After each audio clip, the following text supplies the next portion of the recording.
Da. How's it going, everybody?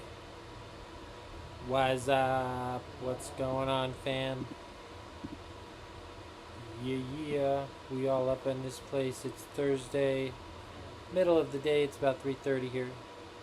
I had an early lunch and dinner and one. I had a large pizza and a half, so that should sustain me, I'm hoping.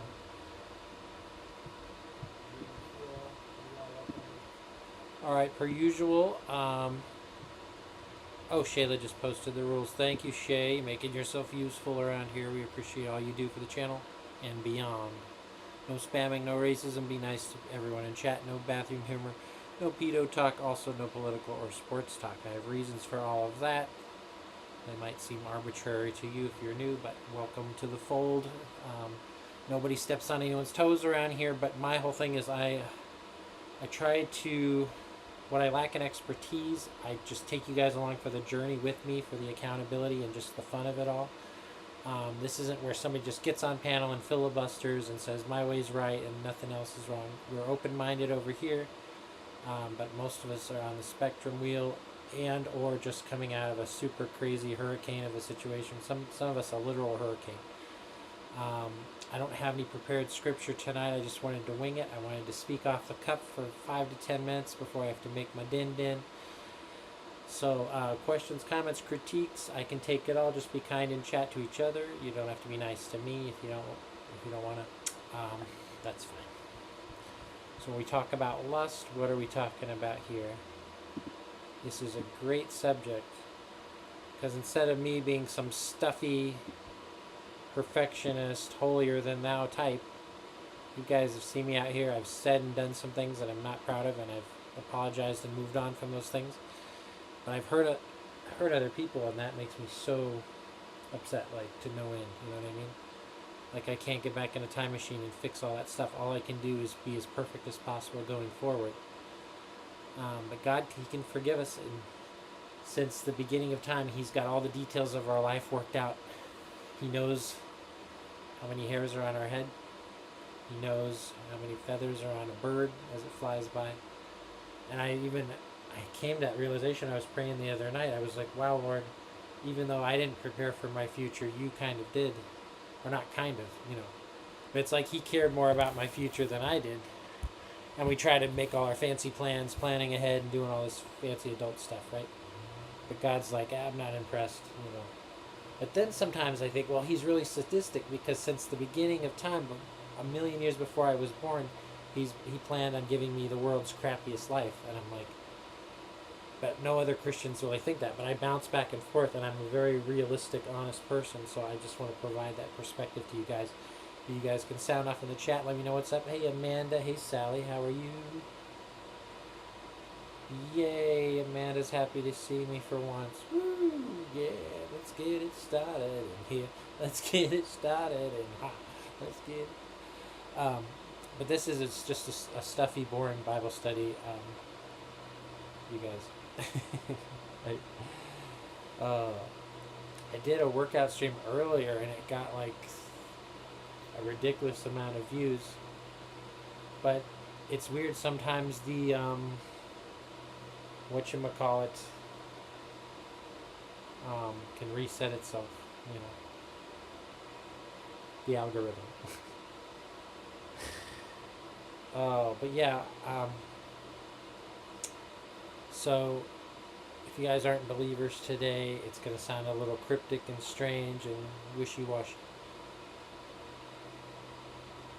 Oh, I love other people's dogs, but I've never been a dog owner. I've always just had cats, rabbits, and birds. A hamster or two.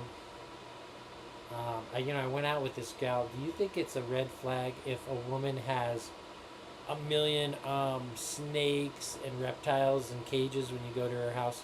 I mean, there's nothing wrong with being an animal lover, or maybe she's like a vet or something.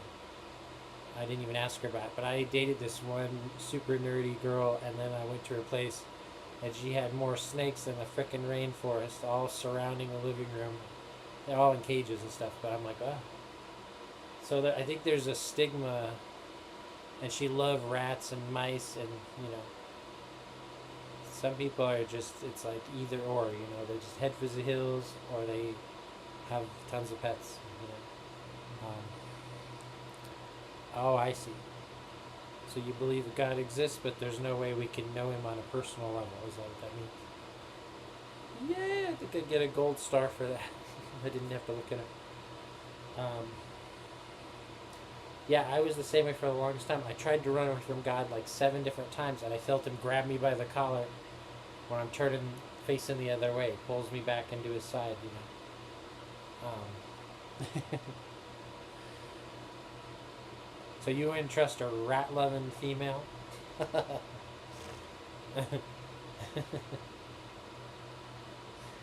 don't know, man. If it means they're compassionate, then that's awesome. But if it's a red flag, I don't know. So yeah, what was I gonna say? So yeah, I was always grown up raised. You got to be part of a church family. I bounced back and forth between the really stuffy, stoic, strict Baptist churches and like the kind of free for all, fanatical Calvinist churches. And there's all these different shades. I'm charismatic. Calvinist is like the opposite.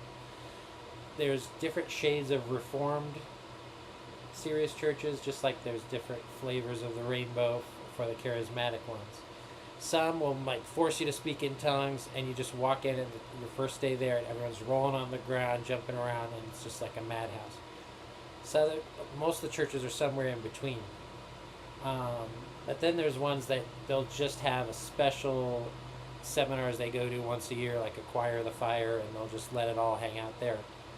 And then their churches will be relatively conservative. And some churches are full of old people, and they won't even play with like a drum set or electric guitars. They think that's like too demonic sounding.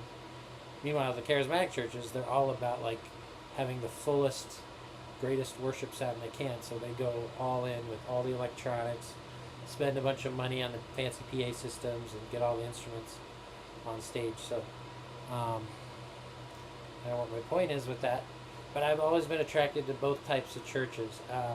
The most interesting people I've met come from the charismatic churches. They're very warm, and everyone's got a crazy story to tell. The more conservative churches, you have to kind of stick around there for a while. They're more family based. Some it's a little cliquey. Everyone's kind of in their little groups. It takes people longer to trust new people sometimes. And other churches are just very user friendly, seeker friendly, sometimes in a bad way. But yeah, so like I am saving myself for marriage.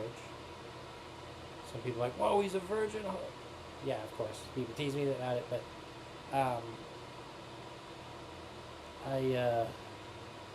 I think I got to a certain point where I was like, well, I've made it this far. I don't want to like nullify my experience in this life up to this point. Does that make sense? And plus, too, I don't know what I'm missing, right?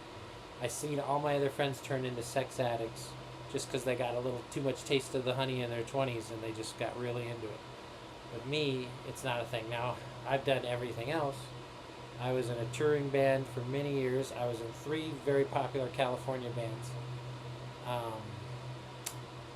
We weren't super popular beyond that. But this is during the MySpace era, the late 90s, early 2000s. So it was easy to put up some sound clips and like push your music out there, you know, to a wider audience. And Facebook came along and they kind of ruined that, you know. They didn't really have that feature. But so yeah, so I got a lot of, I guess, oral sex on the road and stuff like that. But I tried to take advantage of anybody. It was only like the fans that would just press and ask and ask and ask. I'd find like, fine, okay, you can suck my dick. Stop begging me. But I've held some nice positions. I've worked a lot of jobs. I've lived in a lot of different cities. But I've had to reinvent myself several different times, and now it's been tough. You know, I don't know why I'm still smiling, but I've seen the highest highs, lowest lows. But I've learned. I've been in positions where I've gotten all gussied up, and I've been like, oh yeah, you know, being with women and sex and all that is like the greatest thing in the world. And then other times I'm just like, I can take it or leave it. And at this point, I'm old, I've got a million other concerns. But in some ways, my libido hasn't necessarily slowed down, and I'm kind of surprised. I still wake up with the morning chubby in my pants. You know. So, which is interesting. A lot of people don't think guys in their 40s have any hormones, but some guys reach their sexual peak in their 40s. You know what I mean? And so I think I peaked between 38 and 44. That's the age I am now. But now I see, like, I've seen both sides, and then I've always had female friends because I grew up with 7 stepsisters, so I always had to defend them against their potential boyfriends. But not today, bub. Get to skipping, boy. Get on skipping home. And so I would be friends with their friends and their friends' friends, and I've always just grown up that way. I'm still the same way. I don't have a lot in common with dudes. Surprise, surprise. I just don't like to watch football all day and just swill beer while I'm punching somebody out in the bar off its stool. I don't find that macho. I guess I can understand it on a certain level, but I'm always been artsy guy in the corner writing poetry with his guitar. Sometimes I have a hard time fitting in. Other times I just take the stage, grab the mic, do a flawless Billy Idol, and then people are just like, yeah, he's awesome, But I'm only really happy when I'm performing and there's a mic in my mouth. Well, now I'm trying to like regroup and say, what can I do on a day-to-day basis that could glorify God, help people I meet, and keep me satiated and locked in so my brain's bouncing like a pinball machine all over the wall. So there's that. But so yeah, I've learned to control my desires in an interesting way. I wasn't counting on being unmarried for as long as I've been, actually, because I've always been the ladies' man. And the last girlfriend I moved in with, we were in a relationship for about 3 to 4 years. But I moved in with her just like a month into the relationship. We met on Plenty of Fish. And it was a 2-room apartment, so we didn't sleep in the same bed, so we weren't living in sin. I think we got off on a technicality. It was one room that was split into 2, but there was a separate door, so there was total privacy. But during that time, we would start walking around nude and just like getting lax and loose with it, and monkeying around and stuff like that. But I'm still technically a virgin, technically speaking, I guess. But like I said, I knew enough to knew enough to know. Especially back then, I would spend my whole paycheck at beverages and more, getting all the alcohol I could, all the spirits, all the flavors, just dumping them into a big trough and just snorting it up my nose, just going crazy, I kind of have my own way of talking sometimes. I think you guys will pick up on that as we go. Sometimes I use exaggeration for emphasis, but I'm 100% honest. All the stories I told are verifiable to a fault. So being on the road was crazy. The temptation was crazy, but I also looked at it and thought, well, it's very hollow. Of course, I was more mature in my 20s. But I'm like, I don't want to have sex just for the sake of saying I had sex or just a notch under my belt. I don't want to break any hearts in the process. Women are people too, and their feelings matter just as much as dudes' feelings. But now one thing I realized, which is really strange, you guys can back me up on this, I don't know one guy that does foreplay anymore, and I used to think it was the most romantic thing in the world because it became my main play, the main event. So I went completely starved, right? But you gotta understand, I was around this thick mob of women everywhere I went, and they would jump on the stage, try to pull our pants off and stuff. But then I became a stripper, which was crazy, and obviously this is before I was a Christian. And I did mostly bachelorette parties and stuff, and I would crack a bunch of jokes. I even tried to memorize a new joke each time. It's kind of nerdy. I'd have my little script tucked away in case I started stuttering and stammering, but I would get them into it, and they would love it because they're like, wow, because most of it was their first time hiring a stripper, and they felt kind of on edge, and and I would just like be silly and nerdy and do these funny things they really appreciated, and then it would ease them into the thing, even though they hired me, not the other way around. And then everyone would be loosened up, have a couple drinks, and it would be great. Give lap dances and have do funny stuff. But I never thought I was good looking, even and especially back then. Um, Someone just said this is the perfect fit for your personality and stuff. Like, I like to be the life of a party in one sense if I have a certain role that I'm representing. But other than that, if I just go to someone's party, I'm just a wallflower just chilling in the corner, trying to observe what I can. But if I'm running the show or if I'm doing a karaoke party, I seem more outgoing than I am. I don't know, my senses are just awoken during those times in a special way, I guess. Let me check something real quick.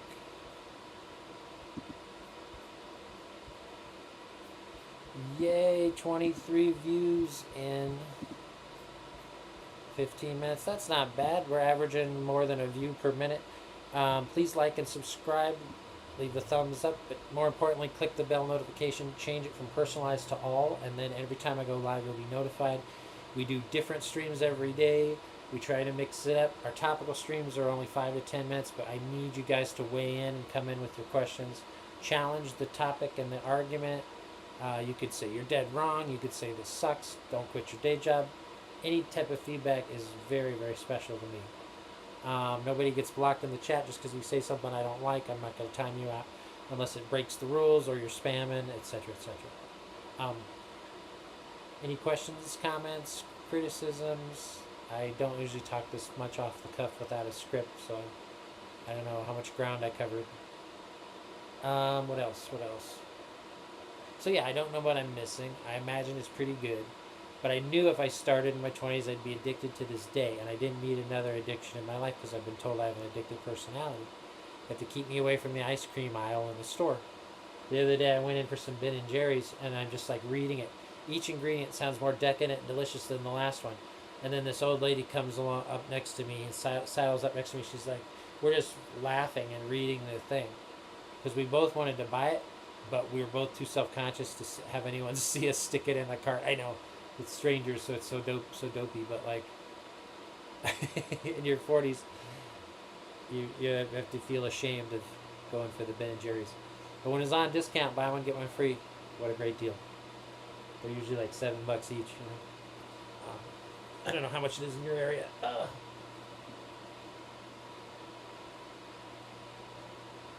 So God tells us to avoid lust because it has that addictive element.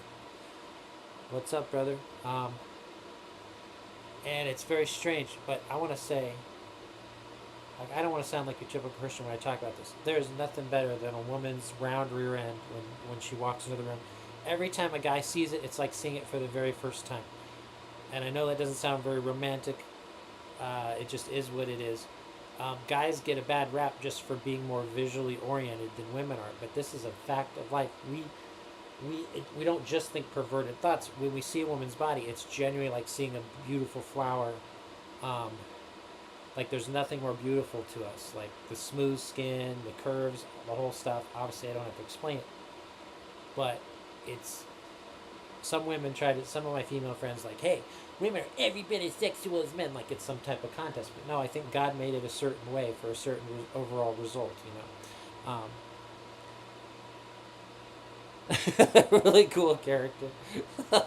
That's a nice description. Yeah. It's the weirdest thing ever. Every day I try to talk myself through all my doubts. I don't know. It's crazy. But growing in Christ is sinning less but becoming more aware of it. So in some ways, you're more miserable because you're like second guessing yourself. But if you do it upright with good counsel and stuff, you could smooth out those quirks in the thinking, But God calls who he wants, when he wants it. It's on his own timeline. I feel like women lead me into temptation on the real. They do, trying to get me to eat some apples all the time. Oh boy, yeah. it's pretty crazy, and I grew up defending my 7 stepsisters, and they were so sweet. So I genuinely, I still think of women as basically good, like 90%, and I fall into some traps that way. But compared to what I've been through with men and dudes in my life, like abusing and confusing me and using me, and I've dated horrible women that have done terrible things to me too. But I don't stay bitter. I like to stay optimistic when it comes to women at the very least. And I have so many women just out here alone that trust me with all their secrets. I would never fly in the face of that for all the money in the world. Like, I might seem quirky, I might make some mistakes, and I might look weird when I'm dancing around sometimes, which I don't really do anymore.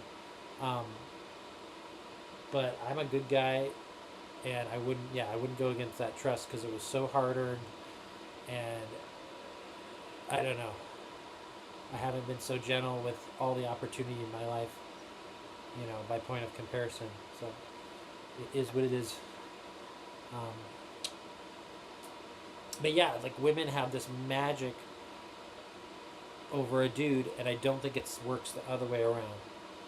Um, Women are into guys' bodies and faces more once they get to know them than they attribute value to the man in that situation, right? But guys, we go for the visual first, kind of, right? It kind of opens the door, and then we kind of go from there. But I realize, yeah, personality is absolutely everything, especially when you're in your 40s and beyond. Um, you want some people like opposites attract. I would have to have a woman have 8 out of my 10 commonalities in order to be with her long term, and that's not asking a lot. She couldn't be like a Swiftie and have the worst taste in music ever, because I'm all about my diverse, distinctive, nerdy tastes. Um,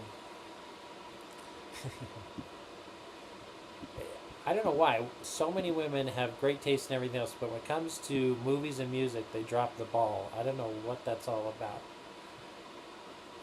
I've dated the smartest woman ever, and she just had one compilation CD of greatest country hits, and that was all she listened to in her minivan. You know, and she had a million other great qualities, but I was like, oh, come on. I think almost all women mean well, but I feel like they always lead me down temptation roads. Maybe it's like an innocent thing. They just don't know. I feel like they get me in trouble. Yeah.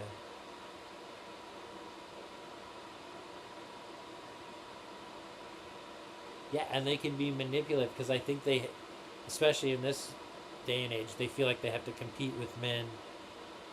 So when they go bad, they go really bad, right? Because they feel like they have a point to prove, I think. That they have to go darker and badder. But then, like, and even on here, the guys, like the women, the women show up my chat, they always contribute right away. They're always kind to everyone in chat. They're always pitch perfect. And every time a dude comes, even if they mean well, they'll start trolling and rolling. They'll start doing the dark edgelord humor right away. Um, Women are just so nice. They keep this world clean and nice. You know what I mean? Like, I know that's pretty trite, but and most men on here, they're just bitter. They've had one too many bad breakups, and and even like yelling at a woman on panel. I'm not down for that. If a woman needs to be confronted and called out, have one of her gal pals do that. When a guy does it, it just looks really weak and lame. There are women on here that I don't think are very good, but I wouldn't devote a whole show to that, or I wouldn't just like, I'm calling you out, girl, you're a miserable bitch, blah, blah, blah. I think men are called to a higher standard than that. To disparage a woman, especially online, is just very weak and strange. You know, I've even drawn the line. I've been commissioned for parody songs, my comedy songs for women, and I'm like, I won't do that, even if it's someone I like grew up with for 30 years. It's a bad precedent. It doesn't sit well with me. It doesn't seem prudent to, even if you're being sarcastic, and even if she paid me to do it, I still wouldn't do a song trashing a woman, even if it was a birthday or a roast and there was a bunch of people that were counting on me. I still say no, even if they paid me for it. So, yeah, yeah.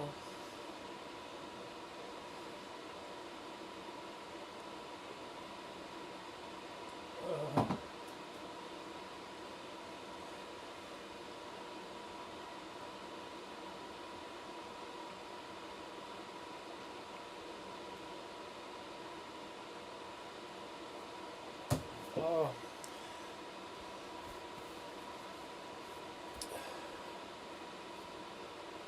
But yeah, I've had to turn dudes away from here.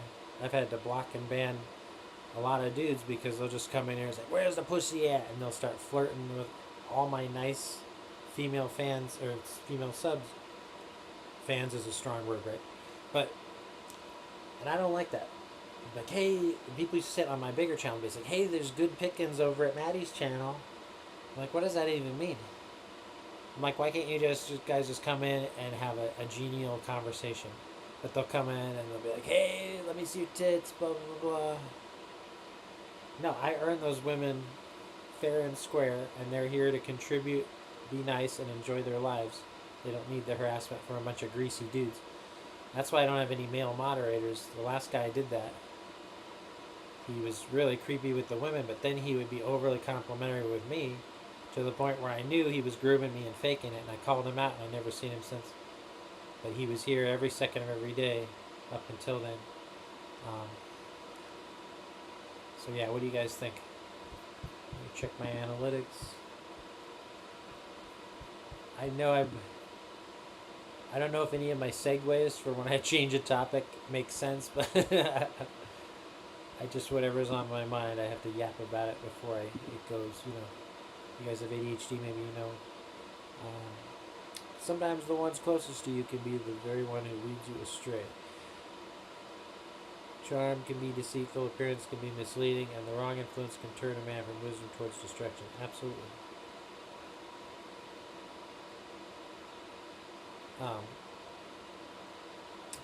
Yeah, so you can't be too lured in with the women and stuff. And sometimes women, in their defense, they've been hurt so many times, so they put up this huge force field shield, and they'll like put a guy through a battery of tests to try to prove his worth before they engage with him in other ways. So I can understand that. But yeah, whenever I'm around a woman, I just feel better. I just feel like all is right with the world. And even my female friends, I'm not in there trying to wait, get while the getting's good. But a lot of guys I've talked to on here, they'd be like, "What's the point of having a female friend if you're not going to eventually screw them?" And I really do think that one of the two of you is going to become attracted to the other one at a certain point if the relationship goes past like 3 years. That's just the nature of the beast of the attraction. It always kind of works out that way. So just be aware of that. But women, when they fall for a dude, they invest more emotionally than guys do, and they'll start pulling their heart into the thing. Sometimes you won't even realize it. But that's what, like, when I was dating groupies in the band, it was kind of cool. But when I got off, I started looking at Plenty of Fish and stuff. That was way better because if they're telling the truth, and now I know there's a lot of fake profiles and bots and AI and stuff. But if they're telling the truth, you can check all those boxes and you can really get that dialed in. She can have, 29 of your 30 same interests and commonalities as you. And so that's where I met a lot of the women I dated long term on Plenty of Fish in the early 2000s is really good. But out in Los Angeles, the dating scene was different. You go to little clubs and stuff. That was fun. But I hate driving everywhere, parking somewhere weird and walking like miles from the car and all that crap. Even when I worked at Venice Beach, it was a nightmare to drive down there. Being a woman does not make it okay automatically greater than a man. It's just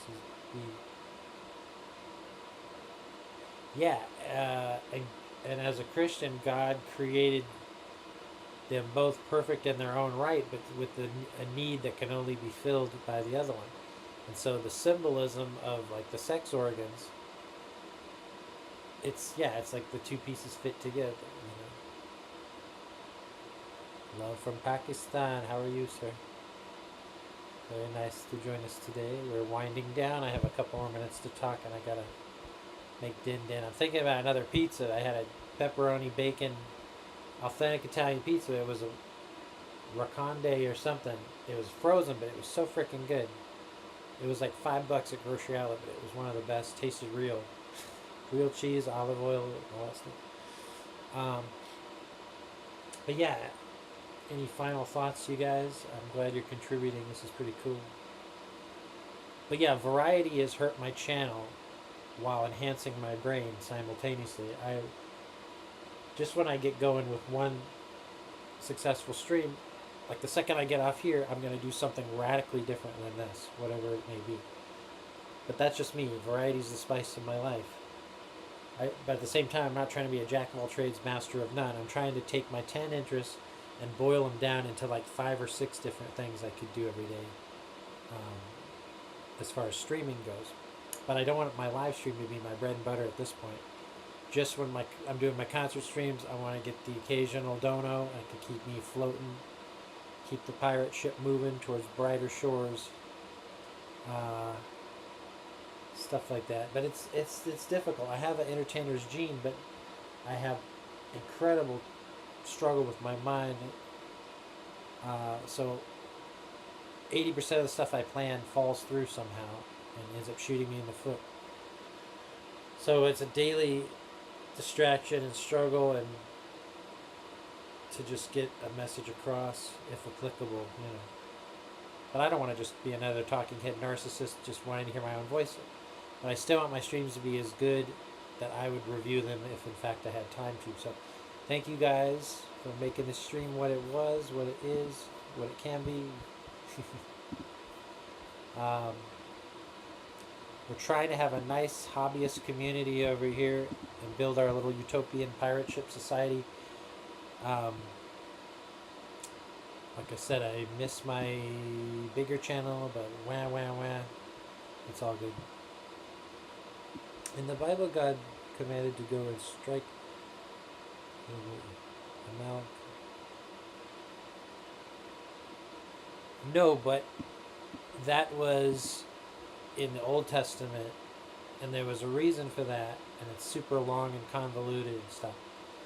But the Bible's also a history book, so there are certain things presented to show the way things used to be. But in the New Testament, when Christ comes and the new covenant, things are different under that regime. It's like it's kind of like slavery. That was a thing that happened in our country. Does that mean there's no God just because God allowed that to happen? No, he had a reason for it, for shaping people's thinking over time, to showing just how ridiculous something like racism can be. And meanwhile, that's all I could come up with, because he probably has his own reason for it that we'll never be privy to know, at least on this earth. Maybe in heaven he might reveal it, but not everything has an easy answer.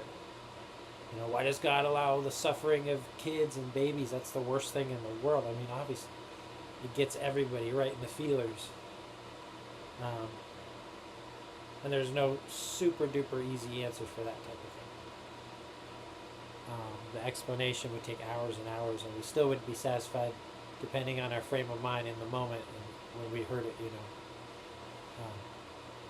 because we can all be wishy-washy. No, I don't support that verse. And that was the Passover. That was the symbolism. That's why Jesus Christ had to take on the form of man to come and die for our sins, to abolish all of that.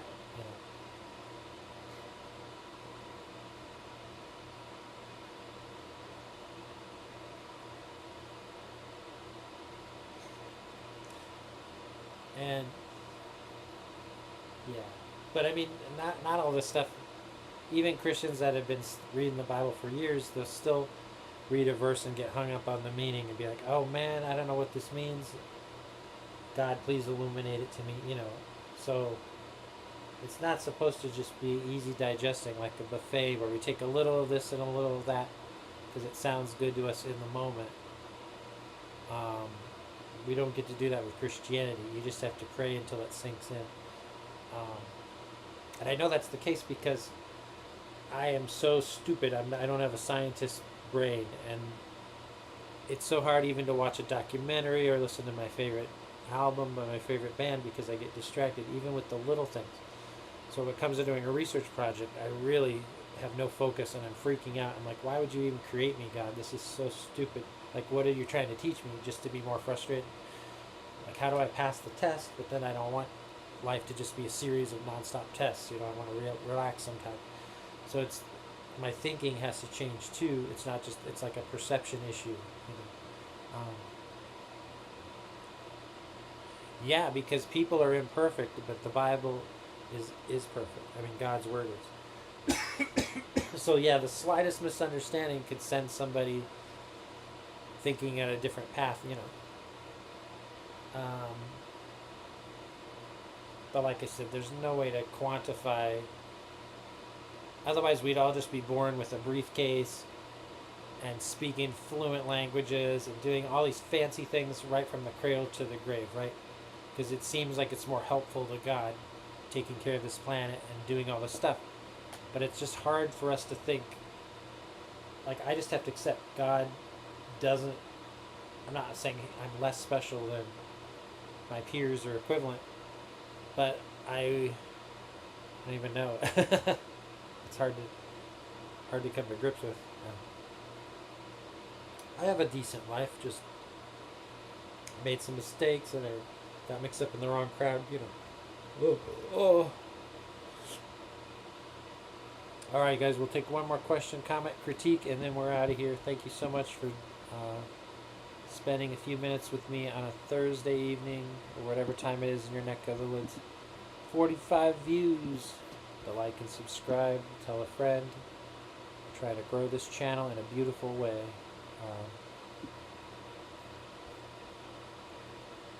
God should have protected it. Yeah, but he's trying to show how limited our understanding is in a general and a specific way. Because men mess everything up. Like, I go live like 3 or 4 times a day. I do different topics and stuff. Check out my acoustic streams. They're the most fun. I do parody songs like Weird Al, but I also do serious originals and covers. And get your requests in for that because that's a blast. I do funny voices, impressions. I do a lot of different stuff. And that's when I'm in a better mood. These talking streams, I'm just kind of like, get it. I'm thinking of other stuff. But yeah, because man, but I don't know. We can't just put everything up tidy with a bow, a perfect response. Because then, the questions are just not non-stop when you go down that route,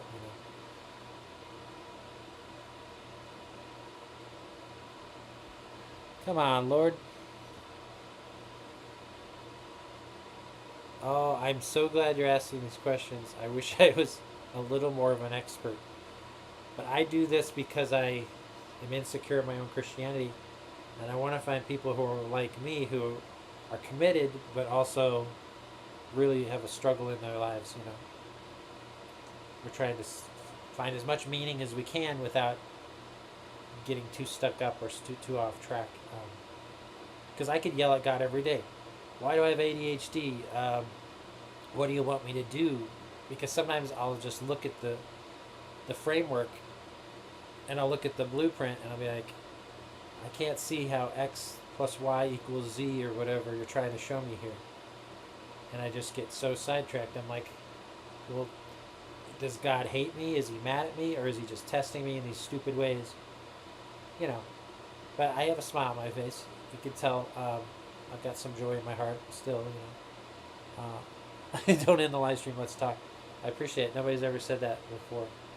If you give me a dono, I could keep going. I know it sounds terrible. But I've got some stuff to do. I'll be live around this time tomorrow and earlier too.